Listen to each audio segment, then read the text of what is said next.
Siyanibingelela futhi. Umfana kaNdaba lona. Banogobezela izingane zamanye amadoda lokhulumayo. Wesalukazi sihle noqhwakela namanumzane bebhekene kungabe indaba zalutho. Ngithi ngibuyile futhi kulokhu ngithi bakwethu angizonixwayisa futhi ngizonazisa ngoba abanidukisayo banidukisa ngakho lokhu abakuthwebulayo.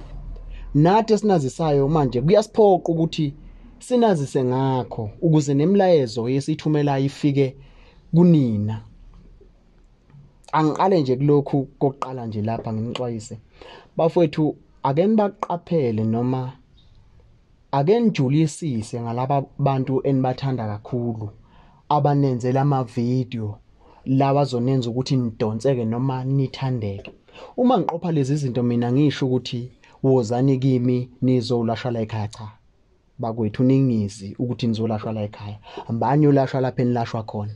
Mina ngize ngokuzonixwayisa, nginimemi futhi anginithengi ukuthi nize lapha ekhaya. Yilokho nje ngifisa ukuthi ngikucacise kulezi inkulumo. Kodwa baqapheleni labantu enibathanda kakhulu laba enibafollowayo abanenzela imlingo nani. Khethani kulabo bantu ngoba akubona bonke abayaziyo leya mlingo leya. Akubona bonke abaneqiniso kuleya mlingo leya. Abaningi babo bayanikhohlisa futhi bayanigaxelisa kakhulu ngani zakwethu. Ngakho ke njengoba ngizokhuluma manje ngithi ake ngihlukanisele bakwethu ngalesi simo salemimoya esiphila nayo. Ngiyazi uma ngithi imimoya esiphila nayo khona uzothi anginayo imimoya ngoba nazi ukuthi umuntu makuthiwa unemimoya umuntu okufanele athwase. Bakwethu wonke umuntu ophila emhlabeni unemimoya. Wonke umuntu ophila emhlabeni unemimoya enendlela yayo yokusebenza, nendlela yayo yokwenza noma yokwenzelwa. Kodwa wonke umuntu unemimoya. Bakwethu lokho ngithi angikuveze lokho. Ngithi angizocacisa lapha ngalento noma ngalemimoya ekuthiwa umlozi noma bese kuba khona eminye ekuthiwa abalozi. Ngoba kuyaye kunidide kulezi zinto lezi uma ngabe senikuzwa konke namagama futhi acishe efane bese umuntu ethola ukudideka engabe saphenduleka. Bakwethu masikhuluma ngomlozi ikakhulukazi siyasigxile kakhulu emoyeni yasemanzini. Umlozi nomunye angaba nawo wasentabeni kodwa iyayigxile kakhulu emoyeni yasemanzini. Lemimoya lo moya lo ekuthiwa ngumlozi. Abanye ke bayaye bethi ngolimi lamanje bathi umuntu unesithunywa. Bathu nesithunywa. Abanye batshela ukuthi makukhulunywa ke ngalesi sithunywa kusuke kukhulunywa ngengelosi kaJehova eyaye ivele yehle phezulu ezulwini nempike ezimhlophe. Shuthi lo muntu lona unesithunywa nje cha. Sikhuluma lapho ngemimoya yasemanzini. Umlozi ke lemimoya esiphila nayo noma lemimoya esinayo eminingi ingaphansi kwawo. Umlozi uhlambuluke ngalendlela exake ukwenza. Kukhona lolu hlobo lwabantu oluthi malisebenza ngomlozi. Uthola ukuthi ningafika nibe ulayini, nibe mhlamba ke niba u10 nifikile nize kumelaphi noma nithi nizobhula noma nizokwenzani. Ebese vele nijikisa shiya abantu ababili. Athi nina ngeke ngize nginelaphe bese shiya laba ababili ethi laba bangene.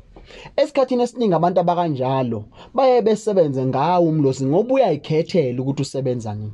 Umlozi ke uyayiphakanyiswe phansi kwamanzi ngendlela yawo eyaye yenziwe noma ngendlela ezokhuluma kuwe mnikazi wawo ukuthi thina ke hamba usilande ngendlela ethile bese uyabuya uzohlanganisa nezidwala. Awuhlali ke ekhaya isikhathi. Umlozi bakwethu ingakho uyayithi noma ungena mhlamba ke sithi usuwenze uyoligcina usiko lakho ubusungena phansi kwamanzi ebese uyaphakama uphakama usuphakama nenkulumandla uyigaxe emahlombe noma ngabe iyobihlele ekhanda lenkulumandla ozophakama nayo uphakame nayo inkulumandla uma usufika naye ekhaya bakuthumela ngithi ukuthi uzobalanda uma ufika naye ekhaya bese ugcina usuko lwakhona ebese uyayilempahla lena ubusuyibulala. Uyibulala lempahla bazokutshela ke bona ukuthi yenzani ngalezi icubu zayo lempahla osulenkomo osuke usuyibulalile ubusuwenza lokho abasuke bekusho. Umlozi awuhlali ekhaya ngoba ekhaya kunezinkulumo, ekhaya kunomsindo, ekhaya kunezinto eziphoswayo. Ngoba noma uphakanyiselwa wona umlozi uma uyokuthi uphakamisa, uma kukhona into errong ekhaya noma into eyagqetshwayo engeyinhle, uyaye ufike ukutshela ukuthi ngaphambi kokuthi usithinte thina, hamba ekhaya endaweni ethile ufike wenze ukuthi nokuthi nokuthi. Ufika ekhaya ulifica vele selihlambulukile ngoba uhlangani nokungcola, awuhlangani namanyala. Uhamba uphinde uyibuyelele emanzini. Ingakho abantu bomlozi bengahlukani namanzi noma bengaqhelelani namanzi. Uhlala abuyele emanzini ayoxhumana aphinde abuye ekhaya asebenze ngendlela asebenza ngayo. Ebese kuba khona lokho okuthiwa abalozi. Bakwethu abalozi suke sesikhuluma ngemoya yokukhandwa. Abalozi suke sesikhuluma ngemoya yokukhandwa. Abantu abayikhandela yona ngokujula kolwazi abantu asebenalo. Bahlanganisa amakhambi nokuthwebula komphefumulo yezilwane ezithile bezivuse ebese beyiphakamisa ngendlela yakhona bekhande abalozi. Engakho bekwazi ukubathuma, bekwazi ukwenzani yonke lento leyo. Labalozi ababakhanda ihlukana lapho ke lento. Abalozi bayenziwa, umlozi uyaphakama kumuntu onawo, umtshela ukuthi akenzeni kuze awuphakamise kule mimoya. Ilokho bengithi angifisa ukuthi nginivezele yona ngale mimoya le yombili.